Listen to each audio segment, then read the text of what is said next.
Mr. Intrater. I started out with a VIC-20. Chairman Cruz, Ranking Member Cantwell, and distinguished members of the committee, thank you for the opportunity to testify today. I'm honored to appear alongside my industry colleagues and partners.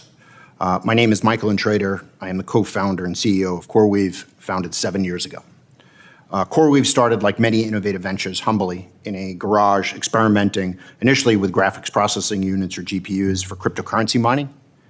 Recognizing the transformational potential, we pivoted to support powerful AI applications, dramatically scaling the vision and operation.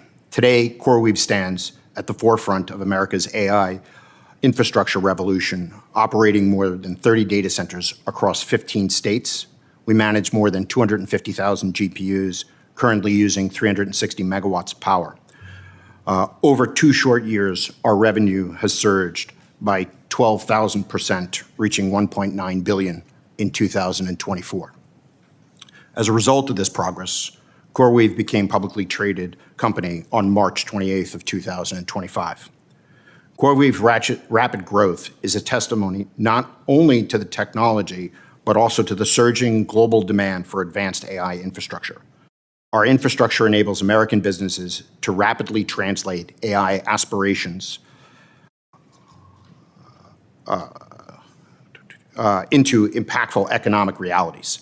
By empowering companies to accelerate innovation, we're fueling America's competitive edge while improving productivity and prosperity. Modern AI requires specialized infrastructure, purpose-built computing capabilities that surpass traditional cloud computing in scale and performance. Today's general-purpose cloud that was built to support and scale the complexity of AI workloads. We cannot run a 21st century economy on the 20th century's infrastructure.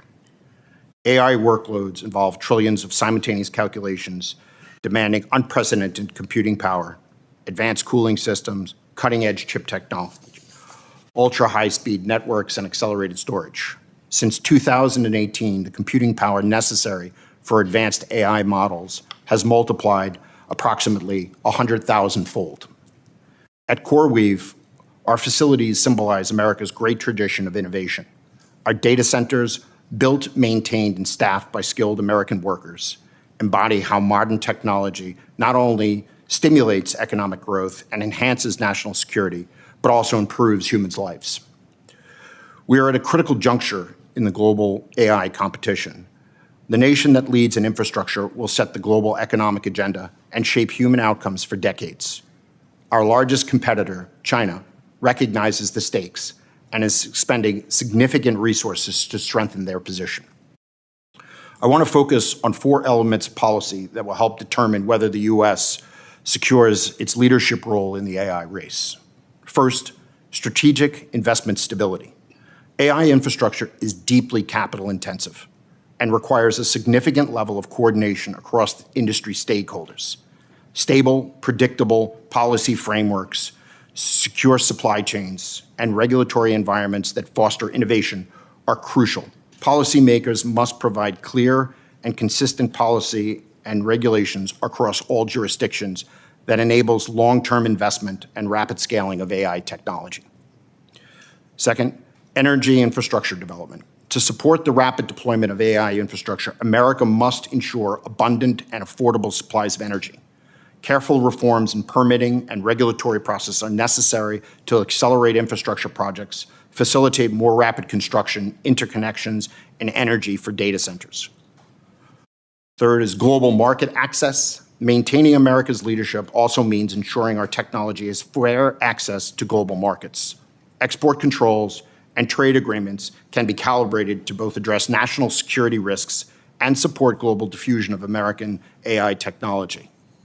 And finally, public-private partnerships and workforce development.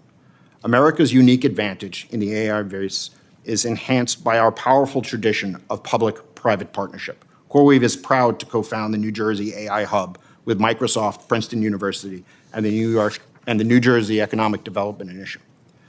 Initiatives like this develop critical work skills, foster innovation, and ensure economies and communities are prepared for the AI-driven future.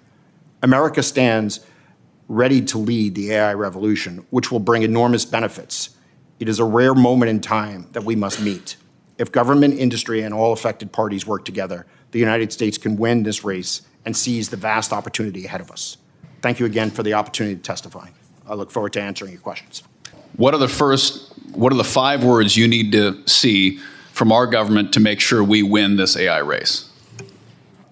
I would say that we need to focus on streamlining the ability to build large things. I'd like to continue that same theme generally about competitiveness. Do we need NIST to set standards? If you could just yes or no, and just go down the line. I don't think we need it. It can be helpful. Yes. Yes. Yes. In the race for AI, who's winning, America or China? If the answer is America, how close is China to us? And what do we do to make sure the answer remains America will win? I'll speak to it from the physical infrastructure and software stack to deliver that. America is ahead, but it is the Achilles heel from the perspective of the ability, as I started to better? Sorry about that. So the ability to build very large solutions to the computing infrastructure component of this is an area that we're going to struggle with from a permitting and building large projects to be able to deliver the power to allow those building artificial intelligence to continue to move as fast as they can in the race that we're in. How harmful would it be to winning the race for AI if America goes down the road of the EU and creates a heavy-handed prior approval government regulatory process for AI? I think that a patchwork of regulatory overlays will cause friction in the ability to build and extend what we're doing. I have some questions about the infrastructure that is going to be necessary to lead and compete in AI. So my next questions are for our infrastructure providers.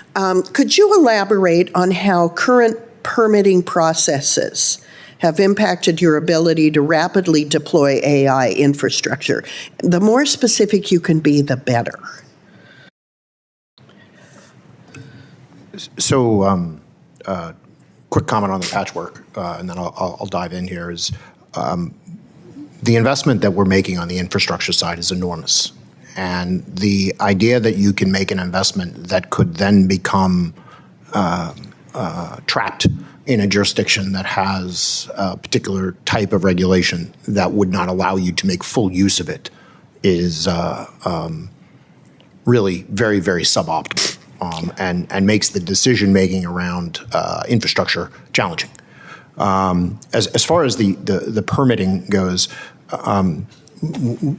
whenever this topic comes up, the discussion around permitting is excruciating. And it's excruciating from the ability to quickly build and to build large.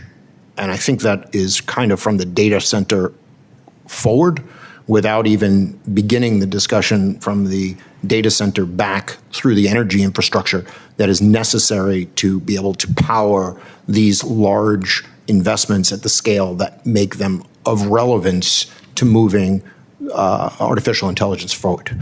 I'm happy to spend more time kind of digging into more details, but probably do that directly. How big a deal was DeepSeek? Is it a major, seismic, shocking development from China? Is it not that big a deal? Is it somewhere in between? And what's coming next? I think DeepSeek did a lot of things. One of the things that it did was it sort of raised the specter of China's AI capability to a much broader audience than was perhaps focused on it prior to that, right? And so you saw that kind of reverberate through the financial markets. You saw like a broad-based reaction, and suddenly everyone knows what DeepSeek is, and the fact that China is not theoretically in the race for AI dominance, but actually is very much a formidable competitor. And so, it was a starting gun in some ways for the broader population and kind of maybe the broader consciousness of the fact that this is not a fait accompli and that we're going to have to work as America together to kind of propel our solutions forward. And so I think that was one of the lasting impacts that we will see from that. There are a variety of views on whether what the rules should be concerning AI diffusion. NVIDIA has argued that we want American chips everywhere, even in China. Others have argued that we want to restrict at least the most advanced processors. What do you think the rules should be, if anything, is to replace the AI diffusion rule? National security is paramount. And then once you've addressed the limitations around national security, the opportunity to work with regulators to put together a regulatory framework beyond that makes a lot of sense. And the diffusion rule didn't allow us that opportunity to participate fully enough to feel like we were going to come away with what would be an optimal outcome at this point. 偷偷告诉大家，我最近发现了新法宝 Royal Face 逆时奇迹系列，它有活肤露、全效精华，还有精华霜。尤其我皮肤比较偏干，所以我非常的注重保湿。保湿做得好，肌肤自然烹饪。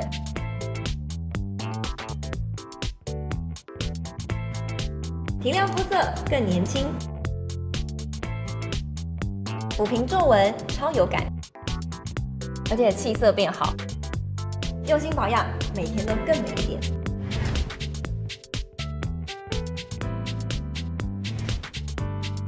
美吧。